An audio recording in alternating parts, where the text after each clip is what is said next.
I would now like to introduce Dr. Mark Chang, who will bring greetings from the faculty and staff of Olin College.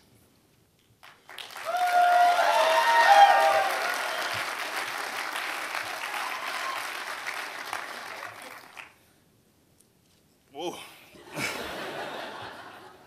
There's not that many of you, really.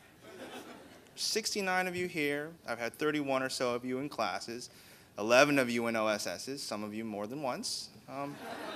But you pack in real nice. It's good. Start at the beginning. Good afternoon, and on behalf of the faculty and staff of Olin College, I would like to welcome the family and friends of the class of 2009 to our fourth commencement. You're going to hear that the rest of the day. I'm honored to have the privilege to speak to all of you today, especially our graduates. To be honest, I've been preparing this speech since I got here in fall of 2004. I figured with 30-some-odd faculty, not including President Miller and Dean Moody, the odds are pretty good I get the chance. So, and now, class of 2009, you have made the grave error of giving me the podium. Hopefully that one lapse in judgment will not be your defining moment. So, here we go. Today, we celebrate your achievements as the newest graduates of Olin College. But before we talk about your path to this wonderful day, let's take a few moments and focus on my path.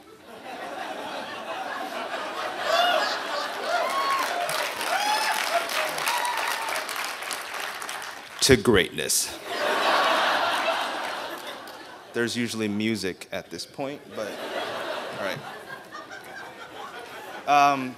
Princeton philosopher Cornel West complains that one of the worst things the older generation does is to tell the younger generation, be successful, be successful, be successful, as opposed to be great, be great, be great. There's a qualitative difference.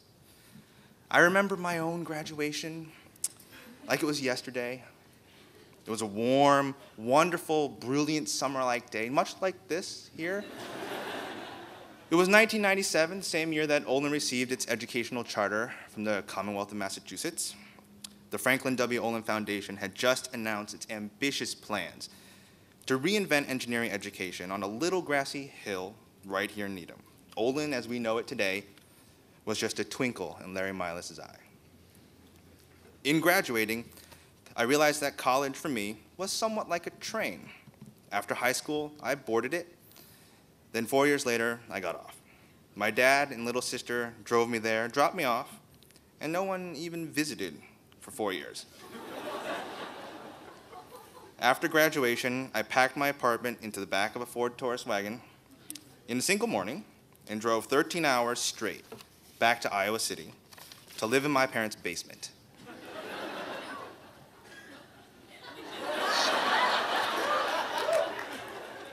While at college, I didn't bring much, I didn't take much, and I certainly didn't create much. I didn't go to college thinking I'd build a college. It was pretty much there when I got there. I went to a good engineering school. It prepared me for success in the workplace, for success in graduate school. It did not prepare me for greatness. But standing before all of you right now, I feel like we could be on the path to real greatness. In coming to Olin for the first time in my life, I wanted to contribute to something bigger than myself. I wanted to be part of creating something new, something inspiring, something truly great. Up until coming to Olin, you'd probably been pretty successful.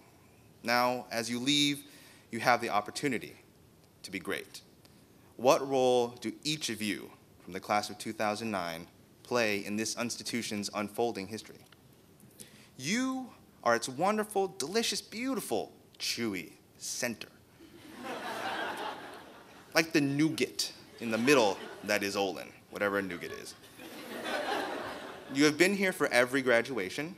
You have lived and experienced Olin with every Olin student there has ever been. You are the recorders of our living history. You are the only ones that can tell the candidates about the partners. You are in the unique position to have experienced all the changes, good and bad, that have swept through Olin, through its students, through its staff and faculty, through its curriculum, and through its institutional values. You are the inflection point that marks the first 5 years from the next 5 years. When you got here, we were almost done making this place. We were spending only about a quarter of our time on truly new things, and the majority on refining things that we'd already invented. Maybe you didn't ask to innovate. Maybe we didn't ask you to innovate like we did those that came before you. Maybe you came to Olin and actually wanted courses that were mostly done. Who knew? Regardless of why you came here, you are now in a position to be truly critical of Olin. And critical is what we need right now.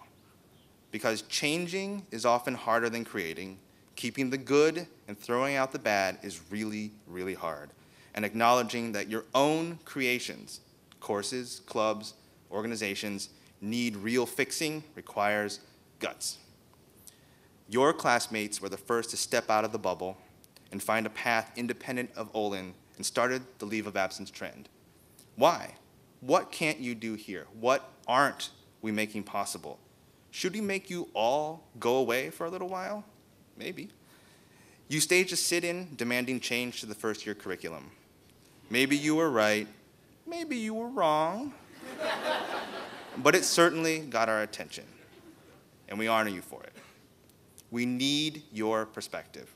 We need you to kick our butts and tell us what sucked. We need you to demand change and then lead the effort to build a better Olin. Push our train off its tracks and point us past mere success toward greatness. But don't stop here. There is a real world out there waiting for each and every one of you. And it doesn't need just successful engineers. We spend a lot of our energy teaching you to be user-oriented, to think about the person, to understand their values. Beginning today, consider more than just the consumer, the product, and the deliverable. Redefine engineering with a consideration for human and societal needs. As Cornell West says, you can't lead the people if you don't love the people. You can't save the people if you don't serve the people. Don't just build. Don't just engineer. And don't just be successful. Be great, be great, be great. You make us all very proud. Congratulations.